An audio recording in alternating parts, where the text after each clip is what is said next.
Episode की शुरुआत में फैंग की आंटीज ग्रेट ग्रैंडमा को गिफ्ट देने को लेकर बात कर रही होती है। दोनों चाहती है कि ग्रेट ग्रैंडमा को ऐसा गिफ्ट दिया जाए जिससे फैंग और ची फैमिली की शादी का मैटर फाइनली सेटल हो सके। एक आंटी डिसाइड करती है कि वो खुद ग्रेट ग्रैंडमा से बात करेगी, जबकि दूसरी आंटी माँ से मिलने के लिए निकल जाती है। इसके बाद स्टोरी फैंग और साओ पर शिफ्ट होती है। फैंग नोटिस करती है कि सीजन से वापस आने के बाद साओ काफ़ी बदला और स्ट्रेस लग रहा है। साओ कहता है कि उसने फैंग के साथ अपना बिहेवियर नहीं बदला, लेकिन फैंग कहती है कि वो उनके रिलेशनशिप की बात नहीं कर रही, बल्कि ये कह रही है कि साओ खुद पर बहुत ज़्यादा प्रेशर ले रहा है। साओ बताता है कि उसकी सबसे बड़ी टेंशन ब्राइड प्राइस और शादी के अरेंजमेंट को लेकर है। वो चाहता है कि फैंग के साथ उसकी शादी अच्छे से हो, लेकिन उसके फादर की तरफ से अभी तक कुछ भी प्रॉपर क्लियर नहीं हुआ है। फैंग उसे समझाती है कि वो खुद पर इतना प्रेशर ना डाले। तभी फैंग अचानक साओ से पूछती है क्या उसके पास आईडी कार्ड है। साओ कहता है कि हाँ है, लेकिन अभी नहीं है। फैंग फिर एक बहुत बड़ा डिसीजन लेती है। वो साओ से कहती है घर जाओ, अपना आईडी कार्ड लेकर आओ, हम दोनों अभी मैरिज रजिस्टर करने जा रहे हैं। साओ ये सुनकर बिल्कुल शॉक्ड रह जाता, क्योंकि उसने एक्सपेक्ट नहीं किया था कि फैंग इतनी जल्दी शादी रजिस्ट्रेशन का डिसीजन ले लेगी।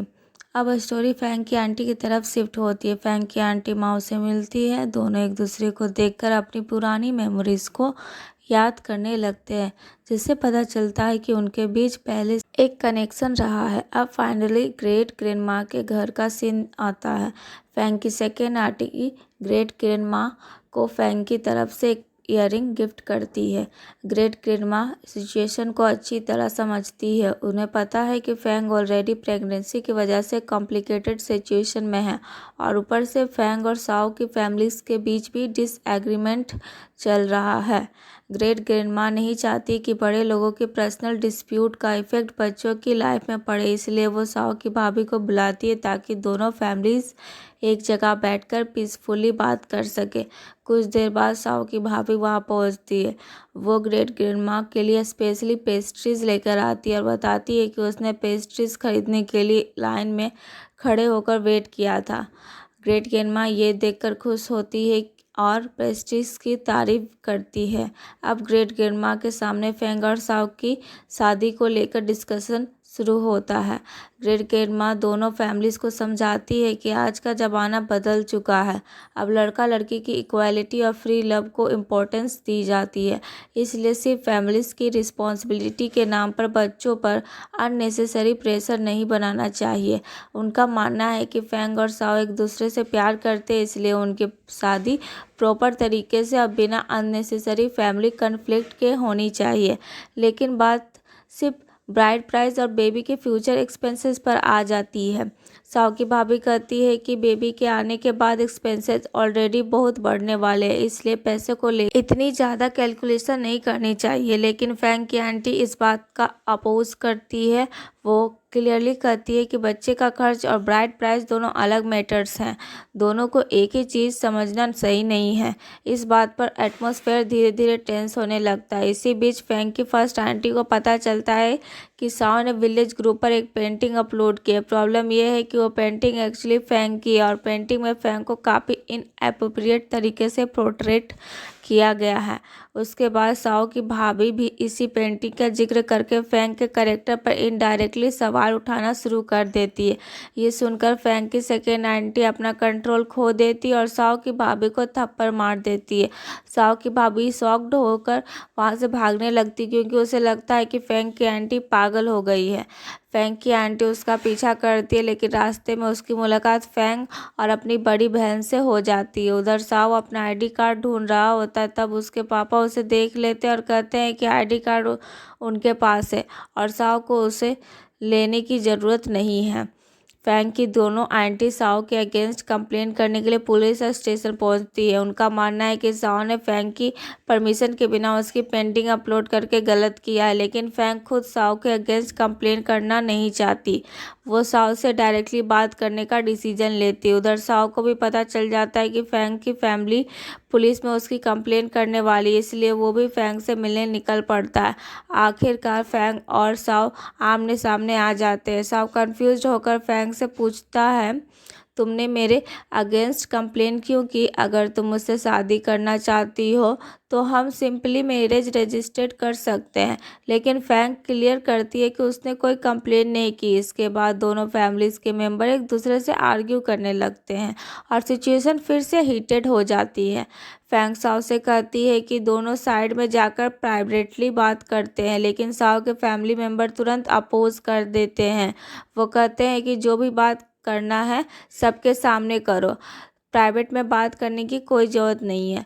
सबसे इम्पोर्टेंट बात यह होती है कि साओ अपने फैमिली के प्रेशर के अगेंस्ट स्टैंड नहीं ले पाता और फैंग के साथ साइड में नहीं जाता। फैंग ये देखकर हर्ट होती है और बिना कुछ कहे वहाँ से चली जाती है। बाद में साओ को पता चलता है कि फैंग की पेंटिंग पूरे विलेज के ग्रुप में फैल चुकी है और ऑलमोस्ट हर कोई उस पेंटिंग को देख चुका है। रात को फैंग साओ से मिलने आती है और डायरेक्टली पेंटिंग के बारे में पूछती है।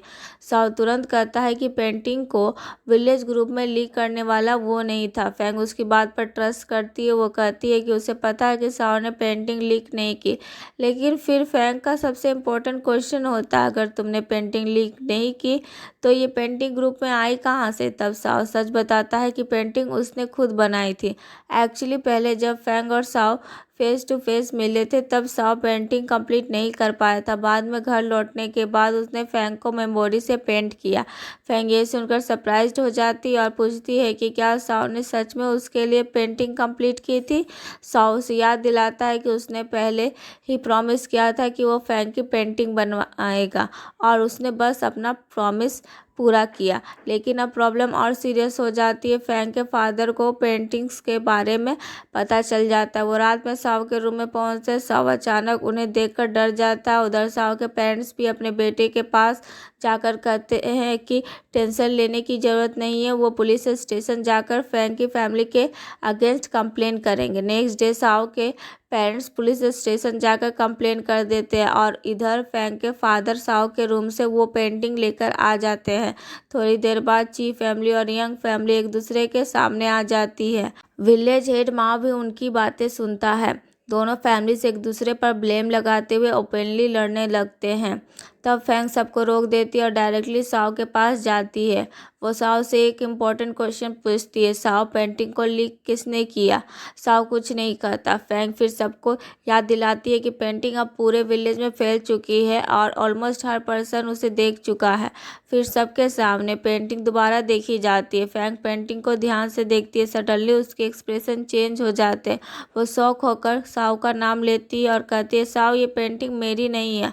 और इसी शॉकिंग सीन के साथ एपिसोड ख़त्म हो जाता है। अगर आपको वीडियो पसंद आया हो तो लाइक करें और हमारे चैनल को सब्सक्राइब करके बेल आइकन जरूर दबाएं।